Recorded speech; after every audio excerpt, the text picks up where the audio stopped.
नमस्कार दोस्तों, मेरा नाम है दीपक कुमार और आप लोग देख रहे हैं चैनल दीपक खरे, जिसमें आज मैं बताऊंगा आपको क्लर्क के बारे में कि बैंक में यदि आपको क्लर्क की नौकरी करनी है। वैसे बहुत सारी नौकरियां होती हैं बैंक में, लेकिन मैं आज स्पेशली क्लर्क के बारे में बताऊंगा। और जितनी भी आपको अदर जानकारी चाहिए हो तो आप कमेंट करके पूछ सकते हैं। क्लर्क का काम क्या होता है। जैसे ही आप बैंक में गए होंगे किसी में, तो आपने देखा होगा जो सबसे पहले पे जो बैठे रहते हैं, जहाँ पर लिखा रहता है पैसे यहाँ से निकालें, पैसे यहाँ जमा करें, यहाँ पासबुक एंट्री करवाएं, यहाँ आरटीजीएस होता है, यहाँ एनईएफटी होता है। तो जो सबसे पहले आपको जो जो भी एम्प्लॉय बैंक में, तो वही जो काम करते हैं वो एक क्लर्क का काम कहलाता है। तो क्लर्क में आप समझ गए होंगे, पैसे निकालना, पैसे जमा करना, एनईएफटी करवाना, आरटीजीएस करवाना। चूंकि ये एनईएफटी आरटीजीएस क्या होता है, ये ऑनलाइन पैसे भिजवाना होता है दूसरे खाते में, और पासबुक एंट्री करवाना। तो ये बेसिकली काम है क्लर्क के। और क्लर्क का फॉर्म कौन भर सकता है? जिसकी उम्र 20 से 28 साल की उम्र हो। ये जनरल वालों के लिए है। ओबीसी वालों के लिए 3 साल की छूट रहती है, मतलब कि ये 31 साल तक की उम्र जिसकी हो जाए तो वो भर सकता है ओबीसी। और एससी एसटी को 5 साल की आपको एक्स्ट्रा मिलता है टाइम। तो इसमें 33 साल की उम्र तक के जो एससी एसटी वाले स्टूडेंट हैं वो भर सकते हैं, क्योंकि कम से कम आपकी उम्र 20 साल ही होनी चाहिए सभी की। और क्लर्क बनने के लिए 2 परीक्षाएं हो पास करनी पड़ती हैं। पहली प्रारंभिक परीक्षा होती है, दूसरी मुख्य परीक्षा होती है। प्रारंभिक परीक्षा 100 नंबर की होती है, जो कि 1 घंटे का समय रहता है। और मुख्य परीक्षा 200 मार्क्स की रहती है, जो कि 3 घंटा नहीं रहता है, बेसिकली 2 घंटे 40 मिनट का इसमें टाइम रहता है। और इसके बाद कौन स्टूडेंट भर सकते हैं? जिसने स्नातक डिग्री जिसके पास हो। स्नातक डिग्री मतलब जिसने बैचलर डिग्री किसी से भी कर रखी हो, चाहे आप बीएससी, चाहे बीकॉम, चाहे बीए, चाहे बीसीए या बीटेक, जो भी आप एक डिग्री हो आपके पास 3 साल 4 साल की। ये डिग्री कब होती है? कक्षा 12 करने के बाद आपको करनी पड़ती है। इसके साथ ही साथ आपको कंप्यूटर की आपके पास जानकारी होनी चाहिए, क्योंकि पूरा काम कंप्यूटर पे होता है। जिस राज्य से आप फॉर्म भर रहे हैं वहाँ की आपको स्थानीय भाषा का पता होना चाहिए। जैसे आप तमिल से भर रहे हो तो आपको तमिल आनी चाहिए, गुजरात में आपको गुजराती आनी चाहिए, पंजाब में पंजाबी आनी चाहिए। आपको ये लैंग्वेज है, आपको रीजनल लैंग्वेज आपको वहाँ की पता होनी चाहिए। और इसके बाद दोनों पेपर में पास होने के बाद आप इसके इंटरव्यू होगा। क्योंकि ये इंटरव्यू पहले होता था, अब इंटरव्यू का जो प्रोसेस है वो बंद कर दिया गया है। केवल मेरिट बेस पर ही आपका सिलेक्शन होगा। जिसके जितने ज़्यादा नंबर होंगे उतना ज़्यादा चांसेस रहती है आपको नौकरी मिलने की। 8वां पॉइंट रहेगा, आईबीपीएस टेस्ट पास करने के बाद आप एसबीआई को छोड़कर किसी भी बैंक में जॉब पा सकते हैं। अभी मैं आपको लिस्ट बताऊंगा कौन कौन से बैंक आते हैं आईबीपीएस के अंदर में। केवल स्टेट बैंक ऑफ इंडिया जो है उसे छोड़ देंगे, बाकी सारे इसी में आएंगे, क्योंकि ये 20 बैंक कुछ हैं आईबीपीएस के अंडर में आते हैं। और इसके बाद 9वां पॉइंट है, एक पेपर में आपके 3 विषय होते हैं, और दूसरा जो पेपर टेस्ट होगा उसमें 4 विषय रहेंगे। तो वो भी कुछ देर में हम आपको बताएंगे। एक पेपर में जो फर्स्ट पेपर रहेगा उसमें इंग्लिश सब्जेक्ट रहता है, मैथ रहता है और रीजनिंग रहता है। जो पहला पेपर देखो, जिसको अब जिसके पहले मैंने बताया था, दूसरा जो पेपर रहेगा उसमें इसमें एक सब्जेक्ट एक्स्ट्रा जुड़ जाता है, वो जनरल फाइनेंशियल अवेयरनेस है। मतलब इसमें फाइनेंस की बात पता होनी चाहिए आपको। और कौन कौन से सब्जेक्ट के टॉपिक रहेंगे वो थोड़ी देर में बताएंगे हम आपको। और इसमें क्या जुड़ जाता है, रीजनिंग में आपका कंप्यूटर भी ऐड हो जाएगा। तो कहीं ना कहीं 2 सब्जेक्ट इसमें ऐड हो जाते हैं। एक फाइनेंस वाला आपको पता होना चाहिए, दूसरा कंप्यूटर भी पता होना चाहिए। 11वां पॉइंट है, सभी बैंक में सैलरी अलग अलग दी जाती है। आईबीपीएस क्लर्क की बेसिक पे 11,765 होती है, जबकि अधिकतम 31,540 रुपये होती है। इसकी जानकारी भी मैं आपको डिटेल में बताऊंगा थोड़ी देर में। अब जैसे मैं बता रहा था कि कौन कौन से वो बैंक हैं, तो आप स्क्रीन पर देख पा रहे होंगे ये सारे आईबीपीएस बैंक हैं। जैसे इलाहाबाद बैंक है, आंध्रा बैंक है, बैंक ऑफ बड़ौदा है, बैंक ऑफ इंडिया है, बैंक ऑफ महाराष्ट्र है, कैनरा बैंक है, सेंट्रल बैंक ऑफ इंडिया है, टेना बैंक है, कॉरपोरेशन बैंक है, आईडीबीआई बैंक है, देना बैंक है, कॉरपोरेशन बैंक है, आईडीबीआई बैंक है, इंडियन बैंक है, इंडियन ओवरसीज बैंक है, ओरिएंटल बैंक ऑफ कॉमर्स है, विजया बैंक है, पंजाब नेशनल बैंक है, पंजाब एंड सिंध बैंक है, syndicate bank, UCO bank, union bank of India है, यूनाइटेड बैंक ऑफ इंडिया है। तो ये सारी बैंक है जहां पर आप आईबीपीएस का आपका टेस्ट अगर पास कर लोगे तो आपकी मेरिट के हिसाब से इन पे जिसमें भी वैकेंसी निकलेगी वहां पे आप फॉर्म भर सकते हो।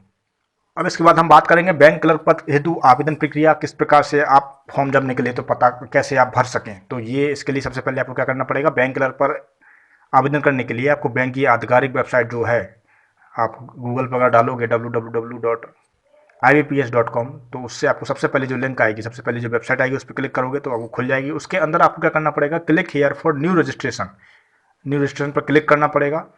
मतलब उसका चयन करना पड़ेगा, फिर दिए गए निर्देश का पालन करना पड़ेगा। जो जो वहाँ पे फिलअप करना पड़ेगा, वहाँ पे नाम, आपकी क्लास, आपके कितने परसेंट किस कौन सब्जेक्ट में आए हैं, कौन सी कैटेगरी है आपकी, और ये सब पूरे फिलअप करने पड़ेंगे। कंप्यूटर से टाइप करना पड़ेगा। इसके बाद आपको आवेदन शुल्क भरना पड़ेगा, उसकी जो फीस है वो आपको पे करनी पड़ेगी। और सबसे अंत में आपको सबमिशन वाले बटन पर दबाना पड़ेगा। और जो आवेदन का एक जो कॉपी है, फोटो कॉपी, उसको सेव कर लेना और निकलवा लेना प्रिंट आउट। तो ये पूरी प्रक्रिया है। अब मैं आपको बताऊंगा जो प्रारंभिक परीक्षा रहेगी उसका किस तरीके से पैटर्न रहता है, कौन से सब्जेक्ट कितने नंबर के आते हैं, कितने उसमें प्रश्न रहेंगे। तो जो सबसे पहला है रीजनिंग, जिसको हम हिंदी में तर्क क्षमता कहते हैं, वो उसके 35 प्रश्न आएंगे, वो 35 नंबर के रहेंगे। इसके बाद आपका न्यूमेरिकल एबिलिटी आएगी, जो कि उसको संख्यात्मक क्षमता कहते हैं, कहीं ना कहीं इसको मैथ भी कहेंगे, जो कि 35 प्रश्न आएंगे इसके, और इसके नंबर 35 रहेंगे। इसके बाद अंग्रेजी भाषा रहेगी, जो कि यहाँ पे मिसप्रिंट है, इंग्लिश लैंग्वेज, जो कि 30 प्रश्न आएंगे, जो 30 नंबर के रहेंगे। तो कुल 100 प्रश्न रहेंगे और 1 नंबर का एक रहेगा, इस प्रकार से 100 नंबर के रहेंगे। ऐसे ही दूसरा जो पेपर होगा, इसमें पहले में अगर पास कर लिया आपने तो उसके बाद दूसरा पेपर देना पड़ेगा। दूसरा पेपर में मैंने बताया है 2 सब्जेक्ट इसमें ऐड हो जाते हैं, पहला है जनरल फाइनेंशियल अवेयरनेस और दूसरा है कंप्यूटर।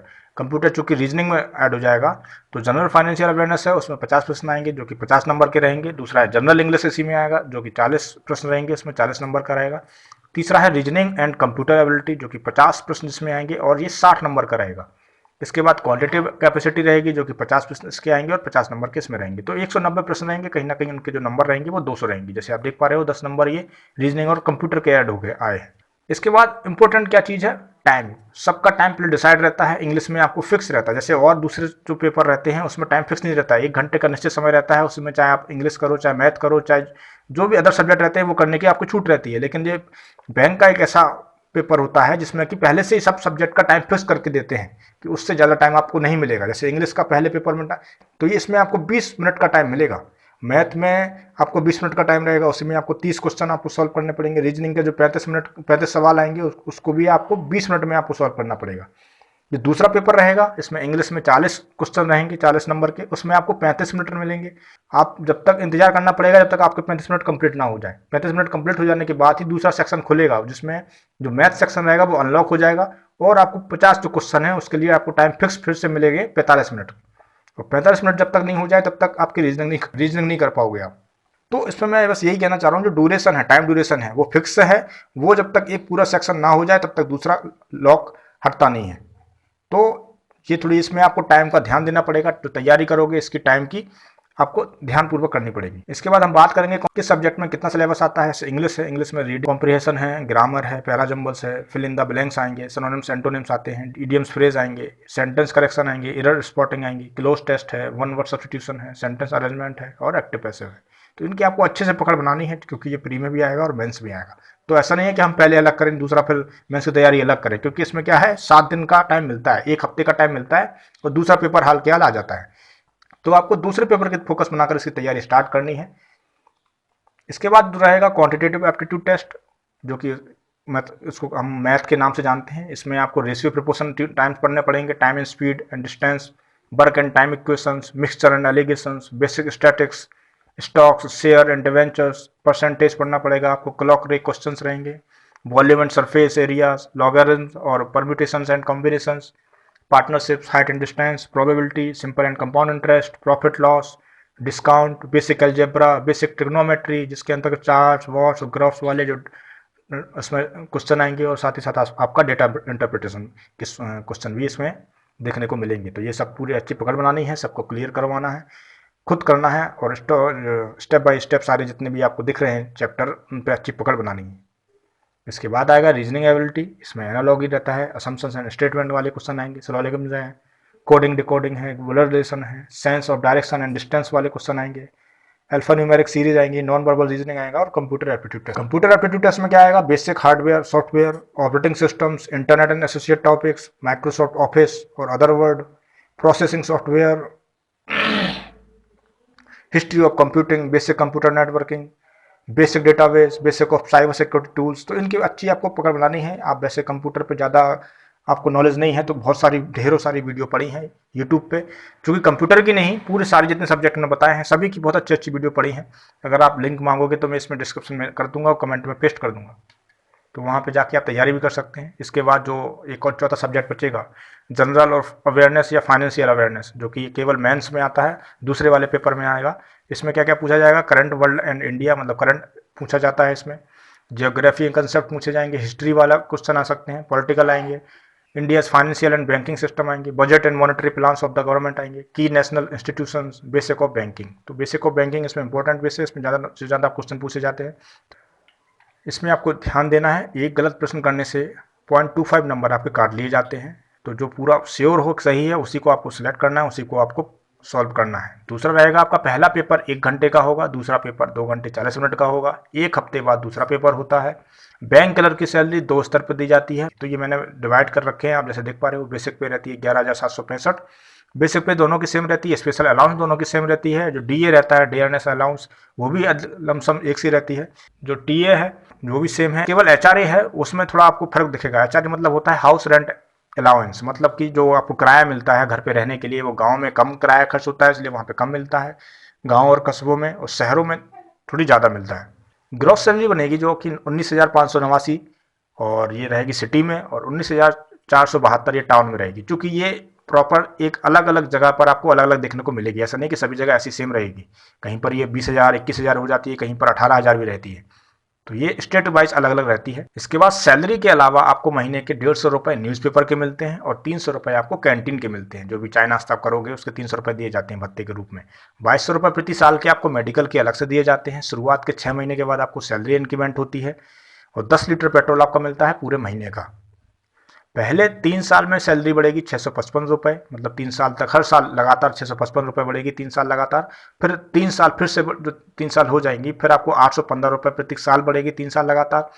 ये 3 साल अगर हो गई फिर 980 रुपये बढ़ेंगे प्रत्येक 3 साल, तो कुल मिलाकर 9 साल में आप 980 पर पहुंच जाओगे। जो आने वाली 4 साल है वो 1145 रुपये इसमें हर साल ऐड होता है, इंक्रीमेंट होता है।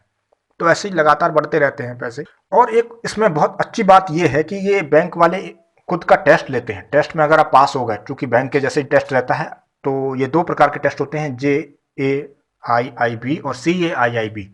तो ये 2 प्रकार के टेस्ट होते हैं। यदि आपने JAIIB क्रॉस कर लिया तो आपकी एक प्रमोशन आपको हो जाता है तुरंत, और CAIIB आपने अगर क्रॉस कर लिया, ये चूंकि थोड़ा टफ रहता है JAIIB से, तो आपके 2 इंक्रीमेंट हो जाएंगे। मतलब जैसे कि जितने 2 इंक्रीमेंट में टाइम लगना था वो टाइम नहीं लगेगा और डायरेक्ट आपका प्रमोशन हो जाएगा। ये हर साल ये टेस्ट निकलते हैं, बैंक के द्वारा ही निकाले जाते हैं। तो ये जानकारी बहुत कम लोगों को होती है। तो ये इस वीडियो को देख के आपको ये फायदा हुआ होगा कि JAIIB और CAIIB का भी आपको तैयारी जारी रखनी है, और किस तरीके से पेपर आता है ये आप यूट्यूब पे चेक कर सकते हो। इनकी तैयारी में कौन से सब्जेक्ट आते हैं, ये ओवरऑल पूरी जानकारी आपको मिल जाएगी। अगर ना मिले तो आप कमेंट करिएगा, मैं आपको इसकी अलग से वीडियो बना दूंगा। सबसे इंपॉर्टेंट बात ध्यान से सुनना दोस्तों, IBPS के जरिए क्लर्क बनने का मौका केवल 0.2% है। ये 2% नहीं है, 0.2% की बात कर रहा हूँ। मतलब कंपटीशन बहुत ज़्यादा हो। सभी स्टेट की कट ऑफ अलग अलग रहती है। तो ये जानकारी आपको पता होने से आपके अंदर क्लर्क की तैयारी करने में आपको मदद मिलेगी। मतलब मोटिवेशन बना रहेगा कि आपको 40 लाख लोगों के स्टूडेंट को पार करके आपको आगे बढ़ना है। जो कट ऑफ है आप देख पा रहे होगे, यूपी की है 68.25 जनरल वालों की, और OBC वालों की थी 67। इतने नंबर उन्हें चाहिए थे 100 नंबर में से, तब जाके वो पास माने जाते। दिल्ली में 71.75 थी जनरल वालों की और 67 नंबर थी OBC वालों की। मध्य प्रदेश में 70 गई है, हरियाणा में 68.5 है, चंडीगढ़ में 71.5 है, आंध्र प्रदेश में 66.25 है, बिहार में 65 है, महाराष्ट्र में 61.50 है, उत्तराखंड में 76 नंबर, सबसे ज़्यादा उत्तराखंड में ही थी। तो वहाँ पर जो रैंक, मतलब इतने 76 नंबर आपके अगर आए होंगे तभी आप पहले पेपर में पास माने जाओगे। अब दोस्तों बहुत से स्टूडेंट्स को ऐसा लगता होगा कि काम का जो प्रेशर है वो कितना रहता है। तो ये डिपेंड करता है आपका कि आपकी पोस्टिंग किस जगह हुई है, भीड़ भाड़ वाले इलाके में हुई है या फिर किसी गांव या कस्बे में हुई है जहां बैंक के कस्टमर कम हो। तो ये कस्टमर अगर ज़्यादा होंगे तो काम भी ज़्यादा करना पड़ता है। अब स्टूडेंट्स आपको मैं बताऊं कि तैयारी इसकी कैसे करते हैं। तो इसके लिए सबसे पहले आपको सिलेबस को नोट करना है, कौन कौन से सब्जेक्ट आते हैं, किस किस टॉपिक से लिया गया है। जो मैंने पहले बताया है उस सबको पॉज करके वीडियो को आप एक कॉपी में नोट कर लो सारे टॉपिक्स को। इसके बाद टाइम सेट करो और उसको डिसाइड करो कि कितने दिन में आपको कितना टॉपिक आपको निपटाना है, क्लियर करना है, और कितना टाइम लगेगा। पूरा जो टॉपिक हैं उनको सबको निपटाने में कितना टाइम आपका जाएगा, 1 साल लगेगा, 2 साल लगेगा, ये अपनी बुद्धि के हिसाब से आपको कितनी जल्दी याद होता है, कितना टाइम लगता है, उस हिसाब से पूरा नोट बनाओ एक। उसमें भले ही 2-3 दिन लगेंगे इस पूरे प्रक्रिया करने में, लेकिन आपका जो एक गोल है वो डिसाइड रहेगा।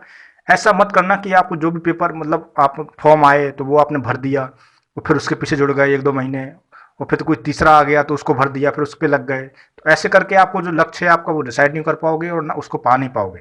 तो जो मैं बता रहा हूँ स्टेप बाय स्टेप प्रोसेस वो पूरा फुल करना, और 1-2 साल के लिए, 2-3 साल के लिए इसमें पूरा टारगेट बना लो कि मुझे इसी में ही नौकरी करनी है, और जितने भी फॉर्म आएंगे उनसे मतलब नहीं है हमें। तभी जाके आपका जो गोल है वो आप प्राप्त कर पाओगे।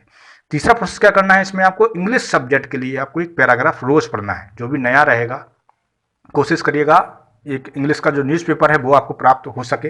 अगर वो नहीं है तो बहुत सारे यूट्यूब पे चैनल्स है जो अच्छे तरीके से बेसिक से आपको समझाएंगे, पढ़ाएंगे। और जो चूँकि स्टूडेंट्स का डर लगता है इंग्लिश में, तो ये आपका अगर अच्छा इस पर पकड़ बना लोगे अभी से, रोज़ इस पर जो थोड़ा थोड़ा इस पर वर्क करोगे, तो आप इसमें 100% इसमें श्योरिटी रहेगी कि इंग्लिश में ही सबसे ज़्यादा नंबर आप पाओगे। चौथा जो पॉइंट है वो मैथ के लिए आपको फॉर्मूला रटना है। रटने के साथ साथ उनकी अच्छे से प्रैक्टिस करना है। बहुत से टीचर ऐसे मिलेंगे कि रटो नहीं समझो। ये जो टेस्ट होता है बैंक का, इसमें इतना कम टाइम रहता है कि आपको समझने का और समझ के आपको हल करने का इतना टाइम ही नहीं मिल पाता है। 20 सेकंड 30 सेकंड में एक सवाल हमें सॉल्व करना है, तो वो तभी हो पाएगा जब बहुत अच्छे तरीके से आप उसे रटे हो, बहुत बार आपने उसे हल कर रखा हो, तभी जाकर आपके दिमाग में तुरंत ये इंटर करेगा वो क्वेश्चन देख के ही, और हाल के हाल आपको देख के जो आपको रिवाइज करना पड़ेगा कि उसको सवाल को लगाया था तो उसका इतना आंसर आया था। तो वैसे ही आपको जो रटाए हो फॉर्मूले, उनको आपको प्रैक्टिस करना है। और केवल प्रैक्टिस से ही मैथ में आप जीत सकते हो। बहुत ज़्यादा से ज़्यादा आप इसके सवाल लगाओ। ऐसे नहीं कि एक बार एक सवाल लगा लिया तो आप निश्चिंत हो जाओ कि ये मुझे आ गया। उसकी पकड़ आपको ऐसे बनानी है कि सवाल देखा नहीं कि हाल के हाल आपको आंसर मिला। इतनी आपको प्रैक्टिस करनी पड़ेगी, तब जाके इसमें आप क्लियर कर पाओगे। पिछले 5 साल के पेपर के प्रश्नों के स्तर को समझो कि कितने कठिन आ रहे हैं और कौन सा सेक्शन आपके लिए कठिन है या सरल है। तो जो कठिन है उन पर मेहनत करो, उन प्रश्नों पर, और उनको अलग से नोट करते चलो और उनको पहले कंफर्म करो कि ये हाँ मुझे आने लगे हैं। इसके बाद तैयारी के 80% पूरा हो जाने के बाद सबसे ज़रूरी चीज़ होती है केवल ऑनलाइन प्रैक्टिस करना, और वो भी टाइम सेट करके। अगर आप ये टेस्ट सीरीज नहीं करोगे तो गारंटी है आपका सिलेक्शन हो ही नहीं सकता। ये मैं 100% श्योर हूँ कि जब तक आप प्रैक्टिस नहीं करोगे, टेस्ट सीरीज नहीं लगाओगे और टाइम डिसाइड करके 3 घंटे का पूरा परीक्षा का माहौल बनाकर टेस्ट नहीं दोगे पहले से कम 8-10 आपको टेस्ट करने ही पड़ेंगे। तब तक आपको उसका पता नहीं चल पाएगा किस तरीके से पेपर आता है, किस तरीके से सवाल पूछे जाते हैं। जो पेपर का जो प्रेशर रहता है कि 3 घंटे में ही आपको सवाल करने हैं, आपको ये भी अंदर चलता रहता है कि ये सही हो है कि नहीं है, और साथ ही साथ आपका वो सवाल सही भी होना चाहिए। तो जब तक ये प्रेशर हैंडल नहीं करोगे, वो हैंडल कैसे होगा जब तक आप 8-10 जो टेस्ट सीरीज हैं उसे ना लगा लो। तो ये 100% है कि वो आपको लगाना ही पड़ेगा, तभी जाके आपका सिलेक्शन कंफर्म हो जाएगा।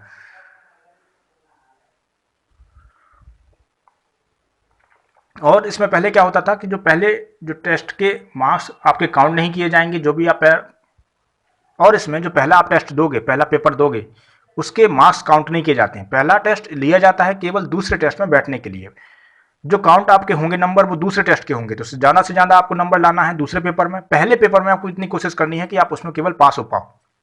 और एक आप बात नोटिस करोगे, जब 7 या 8 या 10 जितने भी आप प्रैक्टिस सेट लगा लो, उसमें क्या आप चेक करोगे कि जो मैथ और जो रीजनिंग सेक्शन है, इनके प्रश्न बहुत सरल आते हैं कि आप आराम से लगा तो लोगे, आपको अगर टाइम दिया जाए तो लेकिन आपके लिए मुश्किल होता है उसे कम समय में सॉल्व करना। आपको 20 सेकंड, 15 सेकंड, 30 सेकंड के अंदर अंदर एक सवाल आपको हल करना है। ये सबसे बड़ा टास्क रहता है आपके लिए। तो इसके लिए आपको प्रत्येक प्रश्न के शॉर्ट ट्रिक पता होने चाहिए। जब तक आप सभी प्रश्नों को ट्रिक से नहीं करोगे, तब तक आपका टेस्ट में पास हो पाना नामुमकिन है। तो बहुत बहुत धन्यवाद दोस्तों वीडियो को पूरा देखने के लिए। होप सो आपको ये वीडियो पसंद आई हो। ऐसे ही और अच्छी ढेरों सारी वीडियो देखने के लिए प्लीज़ सब्सक्राइब करिए हमारे चैनल को, जो कि बिल्कुल फ्री है, और इसके बगल में बेल आइकन है, उसको जरूर प्रेस करिएगा, तो जो भी मैं नई वीडियो डालूँ तो आप तक पहुँच सके। तो बहुत बहुत धन्यवाद, शुक्रिया, जय हिंद, जय भारत।